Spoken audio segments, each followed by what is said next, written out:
सुप्रभात बच्चों। आज का हमारा 6 क्लास का हिंदी बसंत का होमवर्क है चैप्टर 14, जिसका नाम है लोकगीत।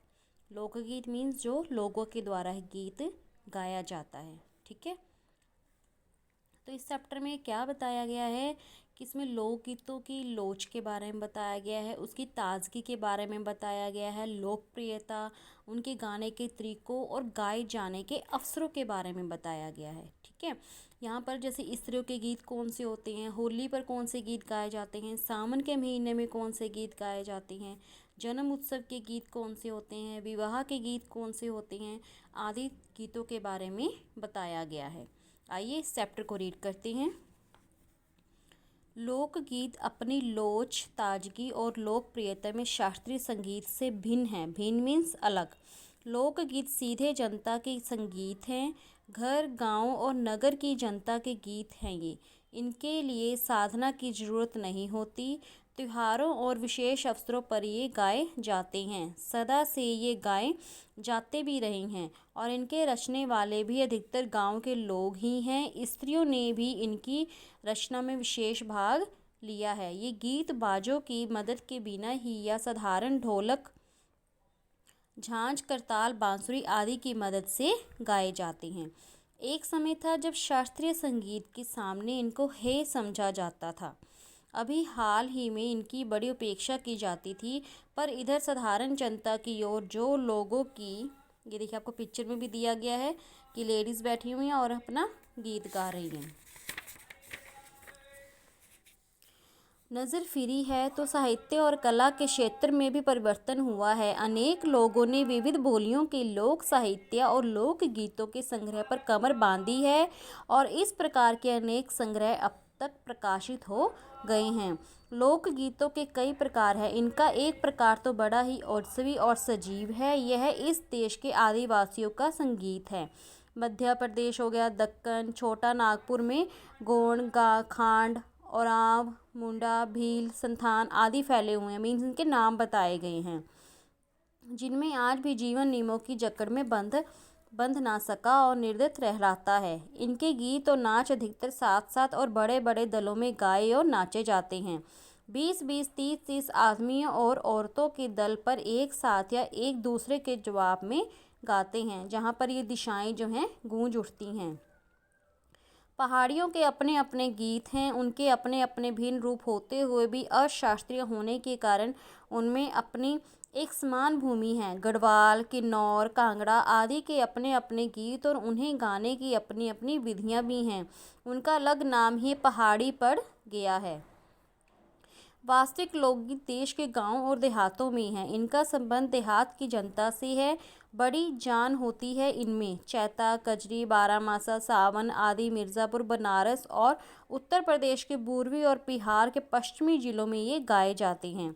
बाउल और भतियाली बंगाल के लोकगीत हैं। पंजाब में माहिया आदि इसी प्रकार की हैं। हीर रांझा हो गए, सोनी महिवाल संबंधी गीत पंजाबी में और ढोला मारू आदि के गीत राजस्थानी में बड़े चाव से गाए जाते हैं।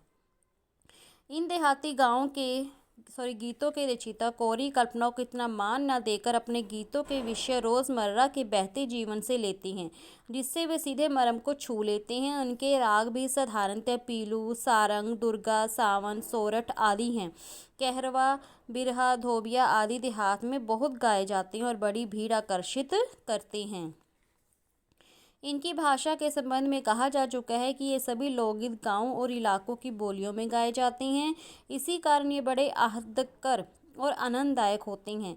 राग तो इन गीतों के आकर्षण होते ही हैं, इनकी समझी ना सकने वाली भाषा भी इनकी सफलता का कारण होते हैं। देखिए सेकंड पिक्चर आपको ये दे रखी है। अलग यानी कि अलग अलग गाँव में, शहरों में अलग अलग लोग रहते हैं, तो वो अपनी भाषाओं के गीत गाते हैं। भोजपुरी में करीब 30-40 वर्षों से विदेशिया का प्रचार हुआ है। गाने वालों के अनेक समूह इन्हें गाते हुए देहात में फिरते हैं। उधर के जिलों में विशेषकर बिहार में विदेशिया से बढ़कर दूसरे गाने लोकप्रिय नहीं हैं। इन गीतों में अधिकतर रसिकप्रिय और प्रियाओं की बात रहती है, परदेशी प्रेमी की, और इनसे करुणा और विरह का रस बरसता है। जंगल की जातियों आदि के भी दल गीत होते हैं जो अधिकतर बिरहा गीत में आदि में गाए जाते हैं। पुरुष एक ओर और स्त्रियां दूसरी ओर एक दूसरे के जवाब के रूप में दल बांधकर गाते हैं और दिशाएं बुझा देती हैं। पर इधर कुछ काल से इस प्रकार के दलिया गायन का हास्य हुआ है। एक दूसरे प्रकार के बड़े लोकप्रिय गाने आल्हा के हैं। अधिकतर ये बुंदेलखंडी में गाए जाती हैं। आरंभ तो इसका चंदेल राजाओं के राजकवि याज्ञनिक से माना जाता है, जिनसे आल्हा उदल की वीरता का अपने महाकाव्य में बखान किया। पर निश्चय ही उनके छंद को लेकर जनबोली में उनके विषय को दूसरे देहाती कवियों ने भी समय समय पर अपने गीतों में उतारा और ये गीत हमारे गांव में आज भी बहुत प्रेम से गाए जाते हैं। इन्हें गाने वाले गांव-गांव ढोलक लिए फिरते हैं। इसी की सीमा पर उन गीतों का भी स्थान है जिन्हें नट रस्सियों पर खेल करते हुए गाते हैं। अधिकतर ये गद्य पद्यात्मक है और इनके अपने बोल हैं। अंत्य संख्या अपने देश में स्त्रियों की गीतों की भी है तो ये गीत भी लोकप्रिय ही, पर अधिकतर इन्हें औरतें ही गाती हैं। इन्हें सृजती भी अधिकतर वही हैं। वैसे मर्द रचने वालों या गाने वालों की भी कमी नहीं है, पर इन गीतों का संबंध विशेषतः स्त्रियों से ही है। इस दृष्टि से भारत इस दिशा में सभी देशों से भिन्न है, क्योंकि संसार के अन्य देशों में स्त्रियों के अपने गीत मर्दों या जनगीतों से अलग और भिन्न नहीं हैं, बल्कि क्या है, मिले जुले ही हैं। त्योहारों पर नदियों में नहाते समय के गीत, नहाने जाते हुए राह के, विवाह के, मटकोड़ के, ज्योनार के, संबंधियों के प्रेमयुक्त, गाली के, जन्म आदि सभी अवसरों के अलग अलग गीत होते हैं जो कि ये स्त्रियाँ ही गाती हैं। इन अवसरों पर कुछ आज से भी नहीं बड़े, ये देखिए अभी आपको पिक्चर में भी दिया गया है ये वाले गीत, नहीं बड़े प्राचीन काल से वे गाती रही हैं। महाकवि कालिदास आदि ने भी अपने ग्रंथों में उनके गीतों का हवाला दिया है। सोहर, बानी, सेहरा आदि उनके अनंत गानों में भी कुछ है। वैसे तो 12 मासी पुरुषों के साथ नारियां भी गाती हैं। एक विशेष बात यह है कि नारियों के गाने साधारणतः अकेले नहीं गाए जाते, दल बांधकर गाए जाते हैं। अनेक कंठ एक साथ फूटते हैं, यद्यपि अधिकतर उनमें मेल नहीं होता, लेकिन फिर भी त्योहारों और शुभ अवसरों पर वे बहुत ही भले लगते हैं, अच्छे लगते हैं। गांव और नगरों में गायिकाएं भी होती हैं जो विवाह, जन्म आदि के अवसर पर गाने के लिए बुला ली जाती हैं। सभी ऋतुओं में स्त्रियां उल्लसित होकर मीन्स खुश होकर दल बांधकर गाती हैं, पर होली, बरसात की कजरी आदि तो उनकी अपनी चीज़ है जो सुनते ही बनती है। पूर्व की बोलियों में अधिकतर मैथिल, कोकिल, विद्यापति के गीत गाए जाते हैं, पर सारे देश के कश्मीर से कन्याकुमारी, केरल तक और काठियावाड़, गुजरात, राजस्थान से उड़ीसा, आंध्र तक अपने अपने विद्यापति हैं। स्त्री ढोलक की मदद से गाती हैं। अधिकतर उनके गाने के साथ नाच का भी पुट होता है। गुजरात का एक प्रकार का दलिया गायन गरबा है, जिसे विशेष विधि से घेरे में घूम घूम कर औरतें गाती हैं। गरबा आपको नाम से याद आ गया होगा, एक सीरियल भी आता है टीवी में, तारक मेहता का उल्टा चश्मा, उसमें ही है।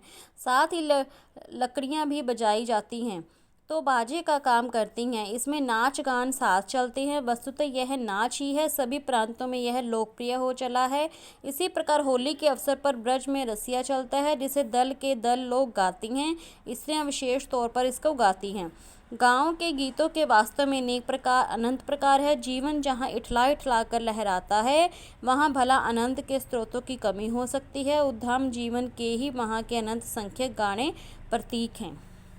ठीक है, इसके यानी कि भगवत शरण उपाध्याय जी द्वारा लिखा गया है। इसमें अब गीतों के बारे में बताया गया है। मैंने आपको इस चैप्टर फुल कंप्लीट रीड करवा दिया है।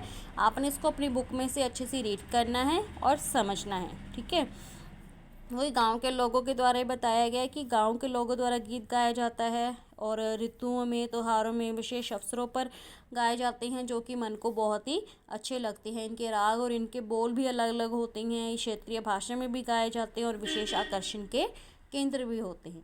ठीक है बच्चों, आपने इस चैप्टर को अपनी बुक में से अच्छे से रीड करना है और समझना है। धन्यवाद।